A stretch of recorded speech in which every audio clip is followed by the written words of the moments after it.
Today, we're going to talk about the metaverse.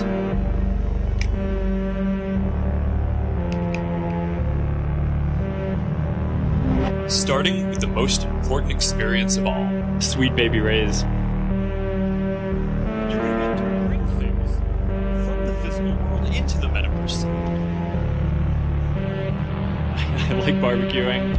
And I guess I'm a Sweet Baby Ray's fanboy. New alert. Mark Zuckerberg offers you his Sweet Baby Ray's barbecue sauce. Nod your Metaverse licensed headset to accept. Shake your Metaverse licensed headset to decline.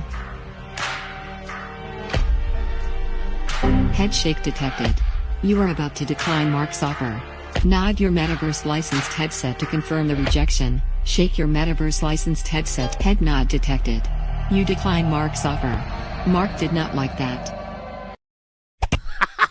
You better take that Baby Ray's barbecue, boy, because the Zuck always knows what's right for you. And very interestingly, he actually looks a lot more human in the metaverse than he does in real life. Welcome back, beautiful and amazing human beings. This is Luke Rudowski here of wearechange.org, and we have a lot of important information to get into today, as of course the world is becoming less free by the day, as technocrats and politicians exploit the latest tragedy for their own personal benefit. We're going to be talking about that extensively in this video. But before we do that, plus a lot more, the intro video that we played in the beginning of this broadcast is by PrinceKek.Beats on TikTok that I randomly saw online and thought was worth sharing, especially with how amazingly accurately it detailed this larger idea of the metaverse, which of course is pushed onto you, all part of the Great Reset Build Back Better agenda, which of course wants you living in a pod,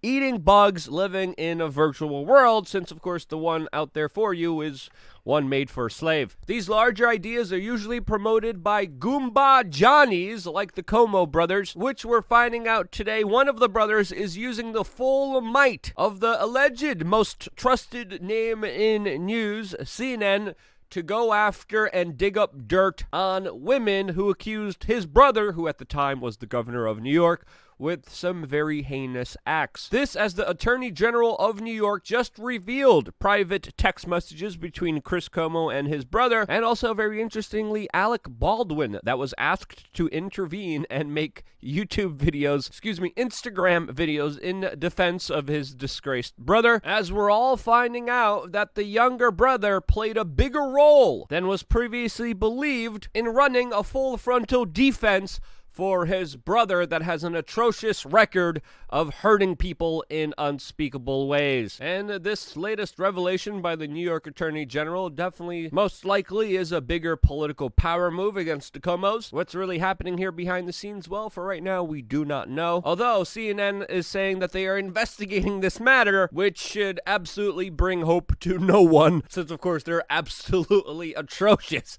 when it comes to investigating anything. This was also the same quote news organization, if you could even call it that investigated Cuomo about this incident before. Clearly, they didn't get the first investigation right, so they most likely won't get the next one. But in unrelated, totally disgraced TV personality news, we of course have the latest news from the Jussie Smollett court case, as Jussie Smollett is arguing that he is the real victim of an alleged hate crime, which there is an overwhelming amount of evidence showing that he staged. This is going to be a very eye-opening and interesting court case, as the Nigerian brothers that Jussie paid to commit this act will be speaking in court, and I bet that this is going to be a very eye-opening court proceeding. Now, we also have to understand, in our current metaverse on the big tech social media platforms, CNN is essentially God. They get promoted, they get pushed, especially on this platform. No matter what you search news related, they are almost always the top search that pops up for the general public. They are always suggested. They are always played after previous videos. And on big tech tech social media platforms, Jussie Smollett was portrayed as some kind of larger victim and hero at the same time as his story was shared far and wide, uncritically, by the social media algorithms promoting his version of events that particular night that he alleges that he was attacked. Now, all of those false realities are being shattered because of people who, do something that's very uncommon and critically think, evaluate the evidence, look at what's being said, and don't just emotionally jump to conclusions. Something, of course, that big tech has been going after trying to stop, which I said yesterday will only be made worse with the new transition of power that's happening in Twitter right now, with Jack Dorsey stepping down and Parag Agrawal stepping up as the new CEO. And it hasn't even been one day, and Twitter just publicly announced that they are banning the sharing of images or videos of private individuals without their consent. Yes, just one day after Parag Agrawal took over, we already have a very vague, generalized policy that, of course, most likely will be used and abused for political purposes. As of course, most likely Twitter will selectively enforce this new decree that could be used against anyone and will create a chilling effect, preventing people from sharing things around them, especially if people committed horrible wrongthink and dared to question a prevailing narrative by the ruling establishment. Who is this policy going to affect most? Well, the first thing that comes to my mind is, of course, Project Veritas, that has been doing incredible whistleblowing work when it comes to doing undercover videos of insiders that, of course, were committing illegal or immoral actions. This latest news is also, of course, leaving some people asking if memes are now banned on Twitter, and it wouldn't surprise me if this vague rule would be implemented against memes as well. Again, this is an undemocratic, unfree rule that, of course, currently violates the standing rules in the United States when it comes to people's photos and videos that they personally take themselves in a public space. And for Twitter to have this kind of interpretation is worrying, to say the least. But hey, that's why we built alternatives on Minds, on Hive, on, of course, Telegram. We have our own email list on enough-of-censorship.com. And, of course, we also have LukeUncensored.com. Just released a really eye-opening video yesterday that is definitely worth a watch, to say the least. I'm going to be doing yet another video later on today with more explosive comments that are too shocking to believe or even mention on this particular platform. We're going to be having a free, open conversation about a lot of important issues, a lot of the issues that we cannot get into, all exclusively, of course, on LukeUncensored.com, our very own platform,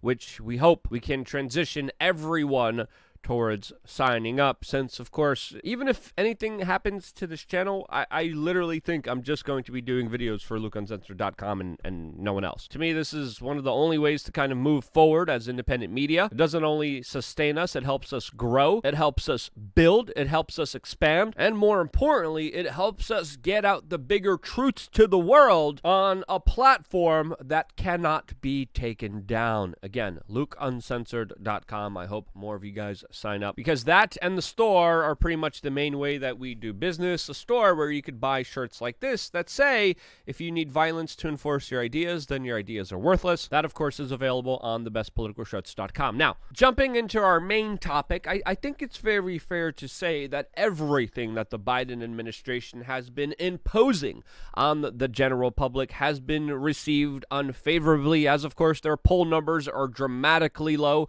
There's also high inflation, economic chaos, global supply chains being hindered by Biden's actions, who at the same time is complaining about energy prices going up, as of course he shuts down more domestic energy production. Who does this help? Well, countries like Saudi Arabia geopolitically, but many of his policies, of course, help the uber ultra 0.001%, as of course many people speculate that Biden is a one-term presidency used as a puppet in order to push all the unpopular policies that benefit the corporate overlords more, while, of course, screwing everyone else over. And then, this is why people are not happy with what's going on.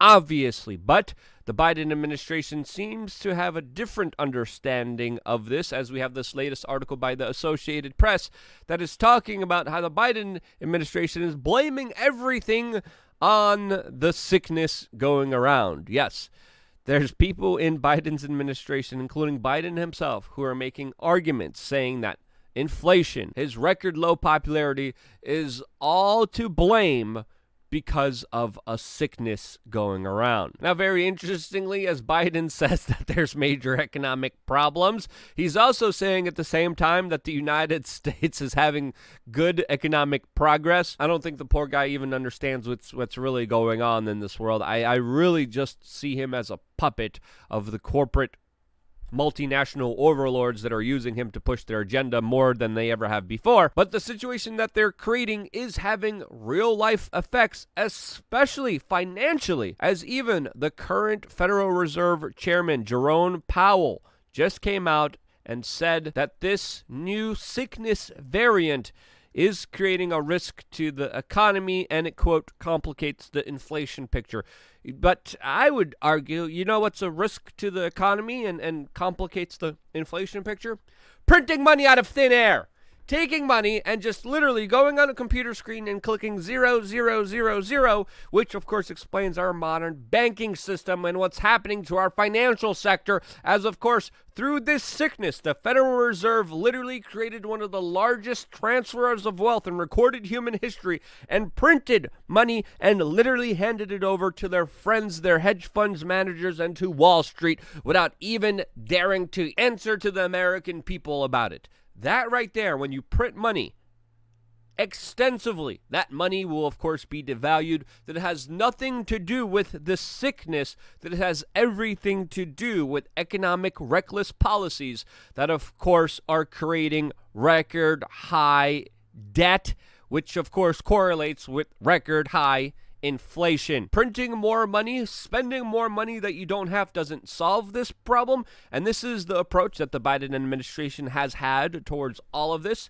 and it's ridiculous to think that their lockdowns, their mandates, their restrictions on global trade, which severely destroyed the global economy, has of course their fingerprints all over it. It wasn't the sickness, it was their moves every step of the way that destroyed the larger financial markets. The sickness was just an excuse to do it. So yes, people will be having to deal with real life consequences of this downtrodden global economy, which of course is only going to be made worse as the government plans to intervene even more, the same way that they did before, which hurt the global economy. So expect more hurting to go around. This, as even Jordan Peterson writes, that these sickness variants will, quote, supply a never-ending supply of reasons to extend lockdowns, mandates, and punitive measures as mutations occur.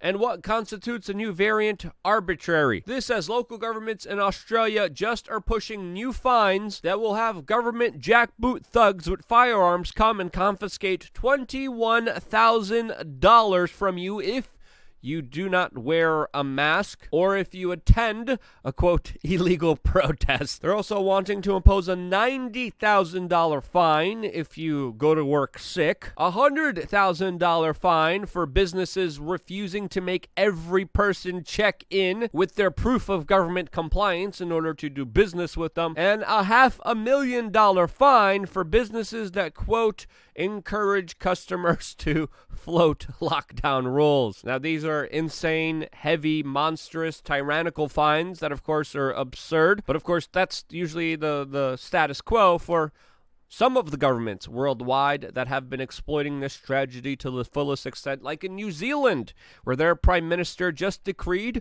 that you could see your own family members inside of your own home, and you could even use the same bathroom inside of your own home. In the Netherlands, they have already taken action and arrested people who they thought would be protesting. In Austria, people face prison sentences for not complying and doing a medical procedure that the government wants them to do. In Greece, they just made this medical procedure mandatory for everyone over the age of 60. And in Germany, they're looking to make it mandatory for everyone, with a new law that's being debated as we're speaking right now. And comparatively, very interestingly, in Russia, Vladimir Putin, who is described as totalitarian autocrat, has decreed that this procedure is voluntary in his country. Now, of course, all of this is happening in the name of this new variant, which everyone's fear-mongering about, which even Bloomberg reported that all the confirmed cases with this variant in Europe are people who are going through asymptomatic or mild symptoms. That doesn't really then justify the lockdowns, countries shutting down like in Japan and Israel. And here in the United States, we have Biden just recently decree that for right now, no one's going to be locked down. But again, as we know with politicians here, they usually lie through their teeth. As of course, the Biden administration is still trying to make it mandatory for many people in the United States to get this procedure, which yet a second federal judge just suspended his mandate, which has forced the White House to delay their mandate, as of course the Biden administration cannot show proof or evidence that these mandates help in any way. This is of course what the court is arguing. And there's also of course Florida, that right now is beating out all expectations. They have no mandates, they have no lockdowns, they have no restrictions in their commerce, in their daily lives, and they have less cases than all the other states in the U.S. And that's why, deep down at heart, I am a Florida man, and soon, most likely, will become Florida man again very soon. I have a lot of exciting things I want to do in that state. I have a lot of upcoming projects. If you want to be first to hear about it, to learn about it, of course, I'm going to be talking about it on LukeUncensored.com and offering a lot of opportunities for people to get involved that way first. We're also going to be hiring very soon, so we're doing a lot of incredible things, all possible because of people signing up on LukeUncensored.com. I wouldn't be here if it wasn't for you guys just doing that or just wearing shirts, getting the word out to the general public. It's all about trying to help people by spreading important messages that, of course, they are denied of when it comes to the corporate media and big tech social media. So you guys sharing these videos is absolutely essential. And because you guys do that, I am still here. This is why I love you guys. Stay tuned for a lot more here on wearechange.org.